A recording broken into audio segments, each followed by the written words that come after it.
Hi guys, it's Dr. Missy, Director of Clinical Nutrition here at Revive Chiropractic Centers, coming to you today to talk to you about headaches and very prominent and invasive triggers that are lurking not so subtly all around us.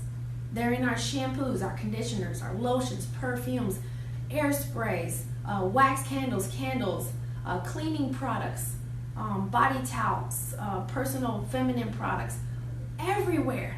What are they, guys? Artificial fragrances. These seemingly single ingredients listed as parfum or fragrance can represent over 3,000 different types of toxic chemicals that can disrupt hormones in your body, causing weight imbalances and a myriad of other health problems. They can toxify your body, causing the headaches that we discussed. They can cause cancer later on because they contain known carcinogens and a myriad of other health problems, okay?